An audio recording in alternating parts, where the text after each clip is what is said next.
And wait ye indeed till sin is passed away. For their names shall be blotted out of the book of life and out of the holy books, and their seed shall be destroyed forever. And their spirits shall be slain, and they shall cry and make lamentation into a place that is a chaotic wilderness, and in a fire shall they burn. For there is no earth there.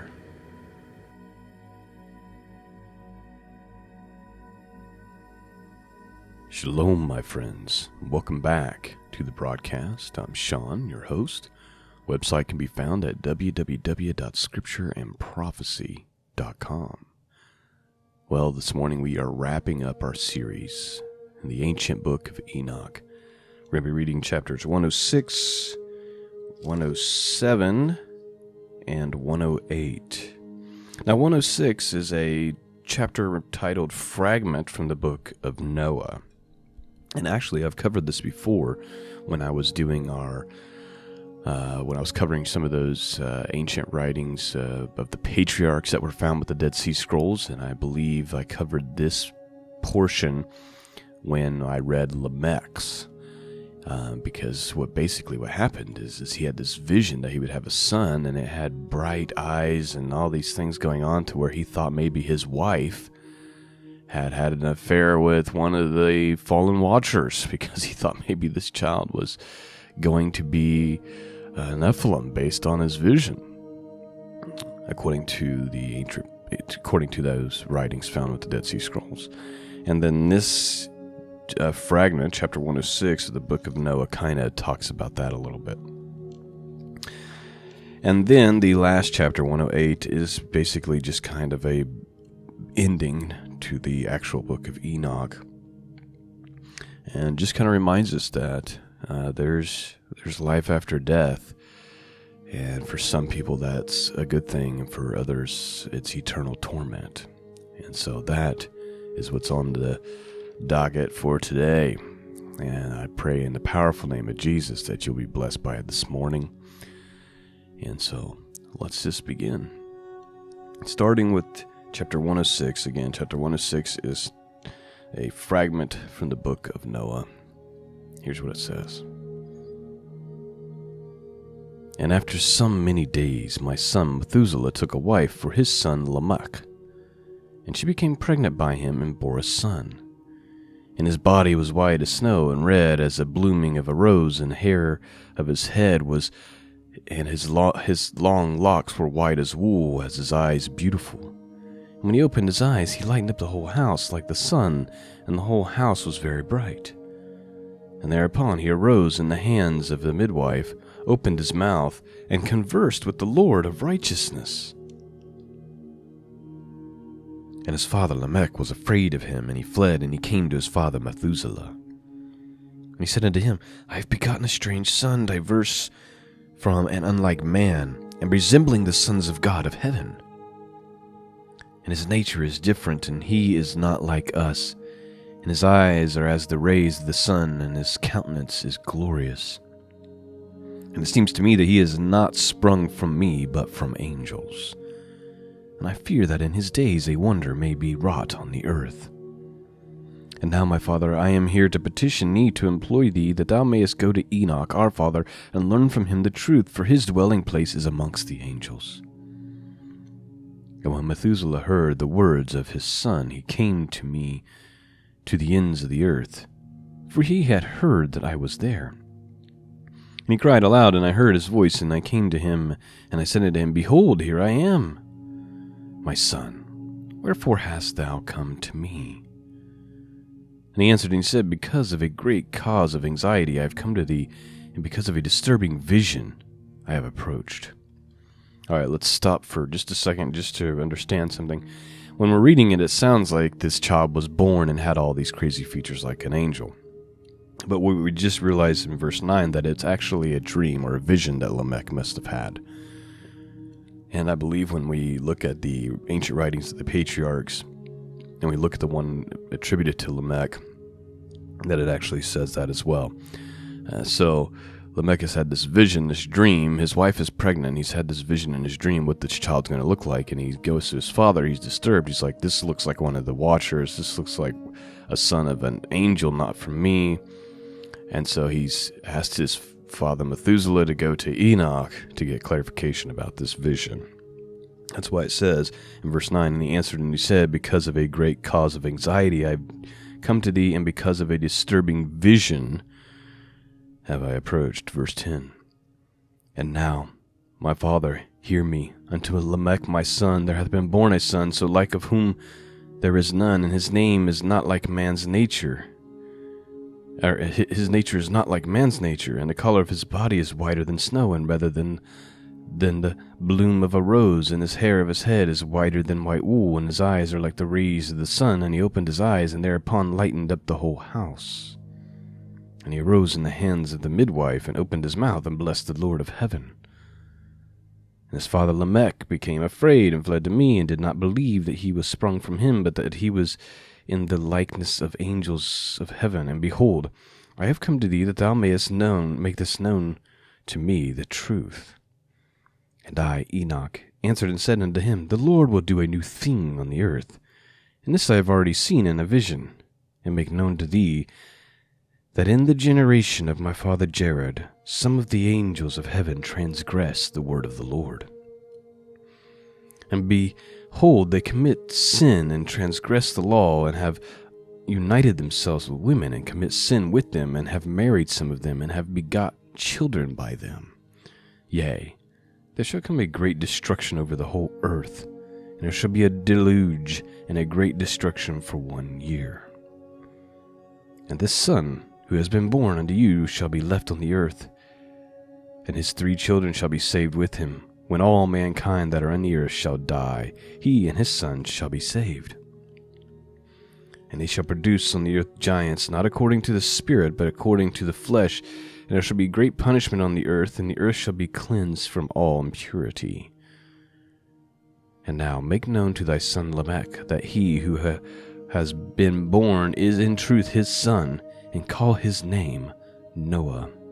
For he shall be left to you, and he and his son shall be saved from the destruction, which shall come upon the earth on account of all the sin and all the unrighteousness, which shall be consummated on the earth in his days.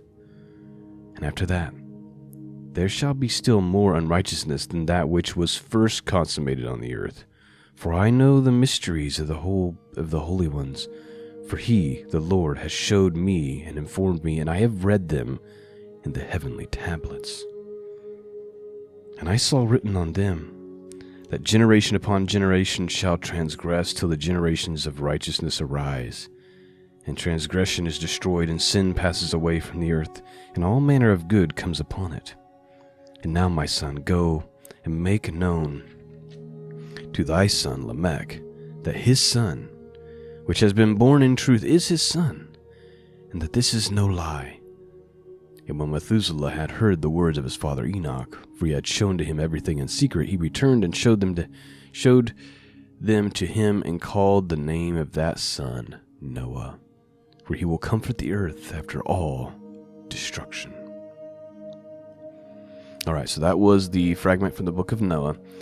And now we're going to read the very last chapter, an appendix to the book of Enoch, chapter 108, 15 verses, which closes out the ancient book of Enoch.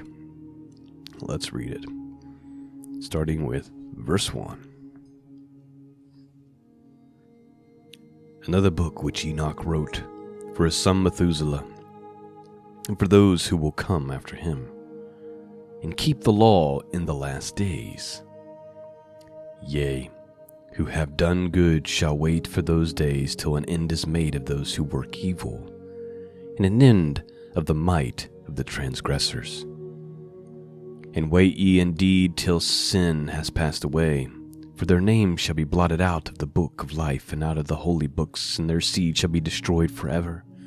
And their spirits shall be slain, and they shall cry and make lamentation in a place that is a chaotic wilderness, and in a fire shall they burn, for there is no earth there.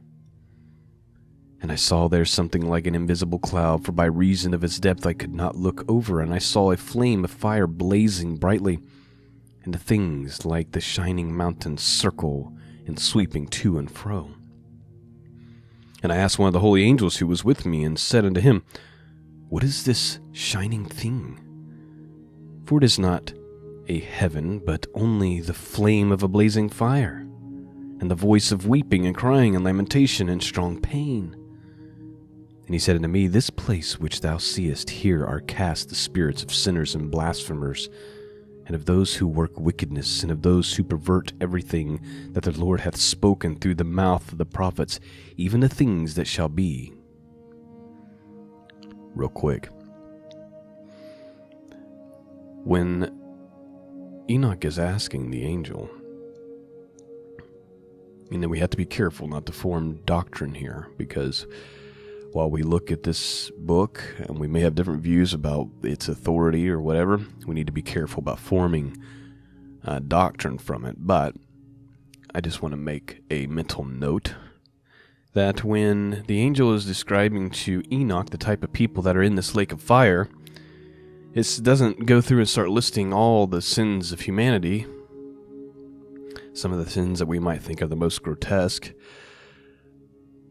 But one of the things that it wants to point out is that those who have perverted the words of the prophets and perverted the words of prophecy, who have Let's read that again. And he said unto me, This place which thou seest, here are cast the spirits of sinners and blasphemers, and of those who work wickedness, and those who pervert everything that the Lord hath spoken through the mouth of the prophets, even the things that shall be. So, according to this, it's a very serious matter to not speak the truth about what the scriptures say, what the prophets have said. This is why it's such a dangerous thing to teach the Bible. And even the Apostle Paul talks about how there's a greater responsibility on those who do this, because you have the power to lead people astray, which God takes extremely serious. And so I pray, and I ask that you pray on my behalf for God's great mercy to be upon me, and that I would only speak what is true. And that's something that I often pray, is that it would be God's words coming out of my mouth and not my own, and to give me wisdom. It's a very serious matter. Moving forward, verse 7. For some of them are written and inscribed above in heaven, in order that the angels may read them and know that which shall befall the sinners and the spirits of the humble, and those who have afflicted their bodies and have been recompensed by God, and of those who have been put to shame by the wicked men, who love God, and loved neither gold nor silver nor any of the good things which are in the world, but gave over their bodies to torture, who since they came into being longed not after earthly food, but regarded everything as a passing breath, and lived accordingly. And the Lord tried them much, and their spirits were found pure, so that they should bless his name. And all the blessings destined for them I have recounted in the books, and he hath assigned them their recompense, because they have been found to be such as loved heaven more than their life in the world. And though they were trodden under foot of wicked men, and experienced abuse and reviling from them, and were put to shame, yet they blessed me. Now I will summon the spirits of the good who belong to the generation of light, and I will transform those who were born in darkness, who in the flesh were not recompensed with such honor as their faithfulness deserved. And I will bring forth in shining light those who have loved my holy name, and I will set each on the throne of his honor. And they shall be resplendent for times without number, for righteousness is the judgment of God, for to the faithful he will give faithfulness in the habitation of upright paths. And I shall see those who were born in darkness led into darkness, while the righteous shall be resplendent. And the sinners shall cry aloud, and see them resplendent, and they indeed will go where days and seasons are prescribed for them. That is the end of the ancient book of Enoch. And I pray that you've been blessed this morning, and I pray that in the powerful name of Jesus, God, have mercy on us. Help us to walk in righteousness and holiness. Help us to have the right heart and the right motives, and to speak what is true, especially concerning the scriptures and concerning the prophecies. Sometimes I wonder if people twist prophecy for their own end. Maybe that's what this is talking about. It's such a delicate thing. It's hard because we don't think about eternity that much. But eternity is everything. This short life is but a blip to eternity. It's but a grain of sand to eternity. And yet we can't help, because of our human condition, but to live as though this grain of sand is the most important aspect and all there is. There'll be great blessing for those who did not take pleasure in the world, but took pleasure in God instead, in the ways of God. And I'm looking in the mirror when I'm saying these things and suggesting these things, and I'm saying, God, help me.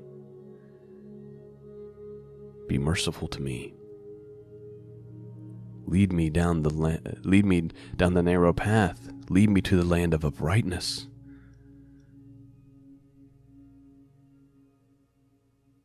May God have mercy on us all. I hope that you've been blessed. That is the end of the podcast. Peace and grace be with all of you. And until next time, God bless.